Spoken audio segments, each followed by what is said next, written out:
Olá pessoal, nesse vídeo iremos dar continuidade à abordagem sobre o sistema reprodutor masculino e falaremos sobre a espermatogênese, o processo de produção dos espermatozoides.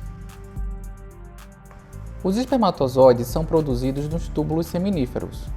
As paredes dos túbulos seminíferos são formadas por várias células encamadas chamadas epitélio germinativo, que é envolvido por uma lâmina basal e uma bainha de tecido conjuntivo. As células intersticiais se situam nesse tecido e ocupam espaço entre os túbulos seminíferos. A produção de espermatozoides recebe o nome de espermatogênese.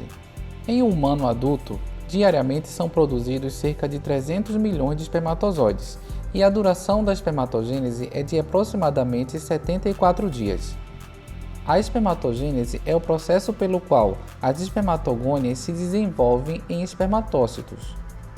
Esse processo começa na puberdade, sob a influência das gonadotrofinas hipofisárias, e continua por toda a vida. Com finalidades descritivas, a espermatogênese é dividida em fase espermatogônica, na qual as espermatogônias se dividem por mitose, tanto para a reposição, como para oferecer uma população de espermatogônias compromissadas, que eventualmente acabarão se diferenciando em espermatócitos primários.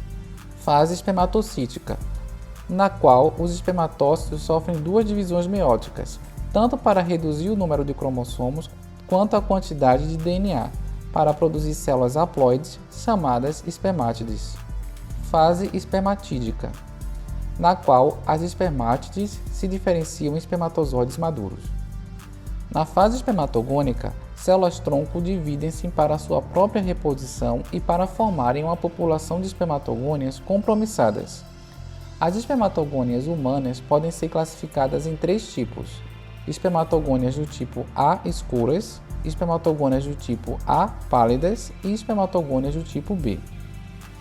Na fase espermatocítica, os espermatócitos primários sofrem meiose para reduzir tanto o número de cromossomos quanto a quantidade de DNA. A divisão mitótica das espermatogônias do tipo B produz espermatócitos primários, que replicam seu DNA logo após se formarem e antes do início da meiose, de modo que cada espermatócito primário contém o dobro de cromossomos normais e o dobro da quantidade de DNA. Nesse cenário, esses espermatócitos são maiores do que as espermatogônias. As células derivadas da primeira divisão meiótica são chamadas de espermatócitos secundários. Estas células entram diretamente na prófase da segunda divisão meiótica sem sintetizar novo DNA. Quando a segunda etapa da meiose se completa, duas espermátides haploides são formadas a partir de cada espermatócito secundário. A espermiogênese é o nome da fase final da produção dos espermatozoides. Durante esse processo, as espermátides se diferenciam em espermatozoides, células altamente especializadas em transferir seu DNA ao ovócito. Nessa fase, não ocorre divisão celular.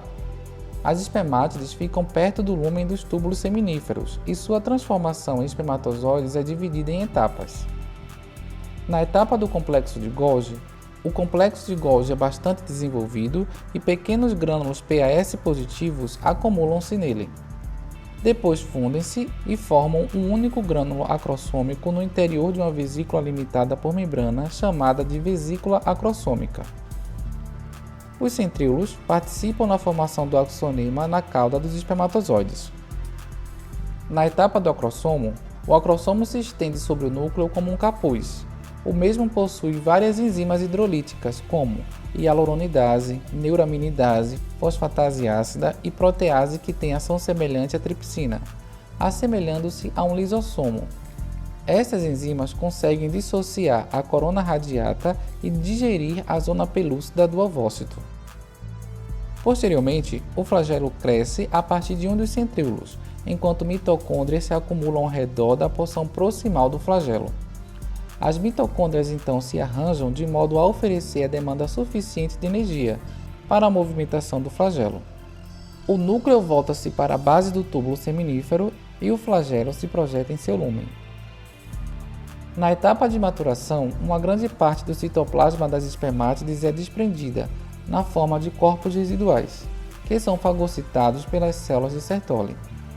Os espermatozoides maduros são liberados no lúmen do túbulo e então transportados ao epidídimo em um fluido testicular produzido pelas células de Sertoli. Os eventos da espermiogênese resultam em uma célula única. O espermatozoide humano maduro tem cerca de 60 micrômetros de comprimento. A cabeça do espermatozoide é achatada e pontiaguda. O capuz acrossômico recobre os 2/3 anteriores do núcleo. A liberação das enzimas acrossômicas quando o espermatozoide toca o oócito é a primeira etapa da reação acrossômica. Esse processo facilita a penetração do espermatozoide e subsequente fecundação. A cauda do espermatozoide é dividida em colo, peça intermediária, peça principal e peça terminal. O colo curto contém centríolos. A peça intermediária contém mitocôndrias que fornecem energia para o movimento flagelar. A peça principal tem cerca de 40 micrômetros de comprimento e contém o complexo axonêmico. A peça terminal corresponde aos 5 micrômetros finais do flagelo. Os espermatozoides recentemente liberados são imóveis. Os espermatozoides adquirem motilidade à medida que passam pelo epidídimo. Os espermatozoides podem sobreviver por várias semanas no sistema de ductos excretores masculinos. Porém, sobreviverão cerca de 2 a 3 dias no aparelho reprodutor feminino. As células de Sertoli são elementos essenciais para a produção de espermatozoides. São piramidais, seus núcleos se situam na base dos túbulos seminíferos e seus limites são mal definidos. Elas possuem numerosos recessos formados em suas superfícies em que ficam alojadas as células da linhagem espermática, que passam por toda a espermatogênese. Estas células oferecem suporte, proteção e suprimento nutricional aos espermatozoides em desenvolvimento. Como dito anteriormente, as células de Sertoli fagocitam o excesso de citoplasma das espermátides. Sob a ação do hormônio folículo estimulante, elas podem secretar a proteína de ligação ao andrógeno, ABP, que tem grande afinidade de ligação à testosterona. Elas também secretam um fluido nos túbulos seminíferos que transportam os espermatozoides na direção dos ductos genitais. Produzem o hormônio antimilleriano, que promove a regressão dos ductos de Miller e induz ao desenvolvimento de estruturas derivadas dos ductos de Wolff durante o desenvolvimento embrionário. A barreira hematotesticular criada pelas células de Sertoli permite que as células mais avançadas da espermatogênese fiquem protegidas dos agentes nocivos do sangue e do reconhecimento por células do sistema imune. Agora vamos falar um pouco sobre os fatores que influenciam a espermatogênese. Os hormônios são os fatores mais importantes nesse processo. Ela depende da ação dos hormônios FSH e LH da hipófise sobre as células do testículo. O LH age nas células intersticiais, estimulando a produção de testosterona, e o FSH estimula a produção da proteína ligante ao andrógeno, ABP.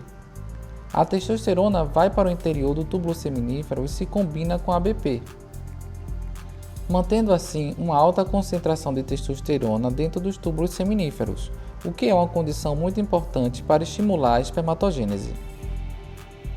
A temperatura é outro fator importante e deve se manter em torno dos 35 graus Celsius, abaixo da temperatura do corpo para a realização saudável da espermatogênese.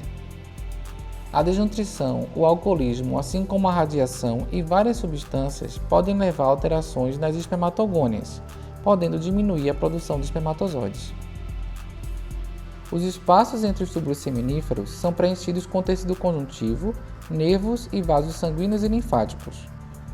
Esse tecido conjuntivo tem vários tipos de células, entre elas fibroblastos, mastócitos e macrófagos. Durante a puberdade, há o aumento da quantidade de células intersticiais produtoras de testosterona. A atividade dessas células depende do estímulo pelo hormônio luteinizante produzido pela hipófise. Durante a gravidez humana, o hormônio gonadotrófico da placenta passa da mãe para o feto, estimulando as células intersticiais nos testículos fetais, o que é necessário para a diferenciação embrionária da genitália masculina. Essas células permanecem diferenciadas até cerca de 4 meses de gestação, então regridem e só voltam a ser ativas novamente durante o período pré-púbere, durante o começo da adolescência. Gostou desse vídeo? Curta, compartilhe e se inscreva no nosso canal para mais aulas de histologia e outros temas do universo da saúde. Nos siga no Instagram e acompanhe nossas conquistas e atividades diárias. Muito obrigado por nos assistir e até a próxima.